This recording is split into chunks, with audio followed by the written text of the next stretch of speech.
ছাত্র শিবিরের ছোটখাটো ভুলগুলোকে অন্য দলের লোকেরা বড় করে দেখে এবং আমাদেরকে দেখলে কটু কথা বলে, এতে করণীয় কি? দেখুন, আল্লাহ রাসূল সাল্লাল্লাহু আলাইহি ওয়াসাল্লামের চেয়ে সেরা মানুষ কি পৃথিবীতে কেউ ছিল? না। সন্দেহ আছে কোনো? না। আল্লাহ তাআলা ওনাকে রাহমাতাল লিল আলামিন বলেছেন, পৃথিবীর সবার জন্য রহমত স্বরূপ।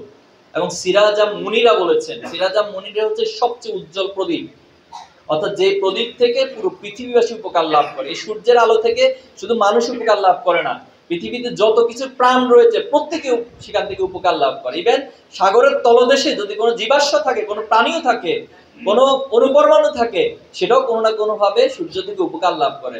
আল্লাহ রাসূল সাল্লাল্লাহু আলাইহি সাল্লামকে আল্লাহ তাআলা ঠিক একইভাবে পৃথিবীবাসীর জন্য রহমত স্বরূপকে পাঠিয়েছেন।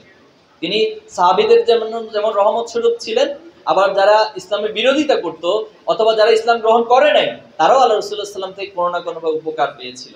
এক একজন এক এক ভাবে উপকার নিয়েছিল। আবু বকর মতো উপকার নিয়েছিল, আবু জেহেল প্রতিবেশী হিসেবে, আবু লাহাবরা প্রতিবেশী হিসেবে, আবু সুফিয়ানরা প্রতিবেশী হিসেবে যেভাবে উপকার পাওয়ার কথা, সামাজিক মানুষ হিসেবে সেই উপকারগুলো পেয়েছিল। ইহুদি গোত্রগুলো আল্লাহ রাসূলুল্লাহ সাল্লাল্লাহু আলাইহি সাল্লাম থেকে রহমত পেয়েছিল।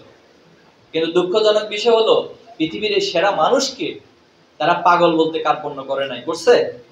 করে না। একদিকে বলছে তুমি আল আমিন, নিজের যত সম্পদ আছে আমি আমার ভাইয়ের কাছে রাখতে সেটা স্বাচ্ছন্দ্য ফিল করি না, স্বস্তি ফিল করি না, অথচ আমার সেই সম্পদটা আমানত রেখেছি কার কাছে? মুহাম্মদুর রাসূলুল্লাহ সাল্লাল্লাহু আলাইহি সাল্লামের কাছে। আমরা দেখেছিলাম যখন আল্লাহ রাসূলুল্লাহ সাল্লাল্লাহু আলাইহি সাল্লাম সবাইকে পাহাড়ের পাদদেশে ডাকলেন, ডেকে বললেন যে আমি যদি বলি আমার পিছনে শত্রুপক্ষ অপেক্ষা করছে, তোমরা কে কে বিশ্বাস করবা এবং এই মুহূর্তে যুদ্ধের জন্য প্রস্তুতি নিবা? সবাই একসাথে হাত তুলেছে। হ্যাঁ, আমরা বিশ্বাস করি যে আপনি যেহেতু বলেছেন পিছনে শত্রুপক্ষ আছে, আমরা না দেখে বিশ্বাস করলাম এবং যুদ্ধের জন্য প্রস্তুতি গ্রহণ করলাম। তো বলা হলো যে কেন? বলা হয়েছে এজন্য যে আমরা আমাদের পরিবার পরিজন আত্মীয় স্বজন সমাজের সবচেয়ে বেশি বিশ্বস্ত হিসেবে আপনাকে পেয়েছি। আমরা অতীতে কোনোদিন একটা লাইন আপনাকে মিথ্যা বলার ক্ষেত্রে পাই নাই। তাহলে এখন আসে মূল দাওয়াত বলি। মূল দাওয়াত কি? তোমরা যে নিজেদের মন গড়া মতবাদ দিয়ে সমাজকে পরিচালনা করছো, এটা তো গোলামীতন্ত্রের সমাজ, এটা তো মানুষকে নিষ্পেষণের সমাজ, এটা তো সমাজে বৈষম্য মুক্ত একটা বৈষম্য যুক্ত একটি সমাজকে তোমরা পরিচালনা করছো। তোমরা নিজেদের এমন অর্থনীতি প্রতিস্থাপন করছো যার মধ্য দিয়ে মানুষকে চুষে তোমরা নিজেদের অর্থনীতিকে স্বাবলম্বী করছো, নিজেরা বড়লোক হয়ে যাচ্ছ, ধনী হয়ে যাচ্ছ। তাহলে কি করতে হবে? সমাজে ন্যায়ের জন্য আল্লাহর পক্ষ থেকে পাঠানো যে দিন, সেটা প্রতিষ্ঠা করতে হবে। সেটা কি? ওয়াল্লাযী আরসালা রাসূলাহু বিল হুদা ওয়া দীনিল হক লিইয়ুযহিরাহু আলা দীনি কুল্লি। সকল মতাদর্শের উপর আল্লাহর পক্ষ থেকে পাঠানো যে বিধান, সেই বিধানকে বাস্তবায়ন করতে হবে।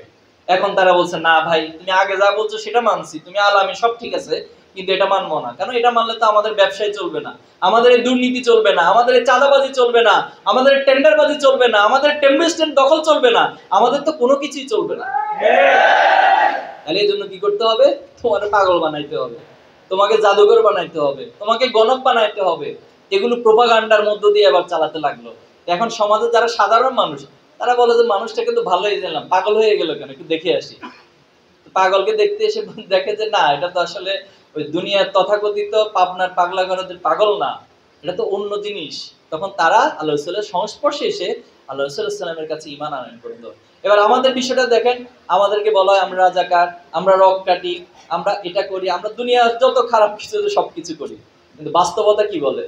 বাস্তবতা বলে যে একটার সাথে এটার কোনো সম্পর্ক নেই। এই যে আমাদের বিরুদ্ধে একদিকে প্রপাগান্ডা, মিথ্যাচার, আবার অপর দিকে হচ্ছে আমাদের বাস্তবতা। কিছুদিন আগে কত দুর্ভাগ্য বলবে এই সমাজের, এই রাষ্ট্রের, এনসিপির অফিসের সামনে ছাত্রলীগের কোন একজন এসে ককটেল ফুটেছে, দেখেছেন নাকি আপনারা মিডিয়ায়? অথচ বাংলাদেশে একটা গুরুত্বপূর্ণ রাজনৈতিক দল বিএনপি, তারা নিজেদেরকে বড় দল দাবি করে, আবার ক্ষমতায় ভোট হওয়ার আগে নিজেদেরকে ক্ষমতার চেয়ারে কল্পনা করে বসে আছে। এমন একটা দলের গুরুত্বপূর্ণ 3 জন ব্যক্তি তারা বলছে যে এটা শিবির নাকি এই ককটেল ফুটেছে। কোন মিথ্যাচারের একটা ন্যূনতম লেভেল তো থাকতে হয় না? তারপর আরেকটা বিষয় দেখেছেন কিনা, আমাদের বন্ধুপ্রতিম ছাত্র সংগঠন, আমরা ওনাদেরকে বন্ধু ভাবি, কিন্তু ওনারা বন্ধু ভাবতে পারেন না। সে দলের নাম কি? ছাত্র দল। ছাত্র দলের কেন্দ্রীয় সভাপতি আমার শ্রদ্ধাভাজন ভাই একদিন সংবাদ সম্মেলনে সবার সামনে তার সেক্রেটারিকে একটা প্রশ্ন করলো সাংবাদিকরা। তো তখন তিনি বললেন যে তুমি এক কাজ করো, এটা ছাত্র শিবিরকে দায় দিয়ে দাও। কাকে দায় দিয়ে দিবে? ছাত্র শিবিরকে দায় দিয়ে দিবে।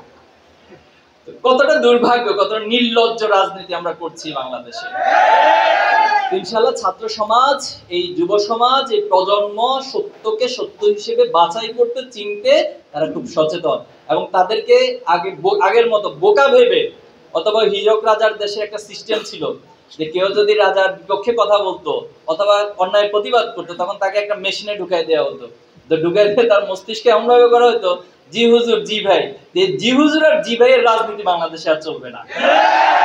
বাংলাদেশে সচেতন মানুষের রাজনীতি চলবে, এবং সত্যের রাজনীতি চলবে, অন্যায় এবং মিথ্যার রাজনীতি চলবে না ইনশাআল্লাহ।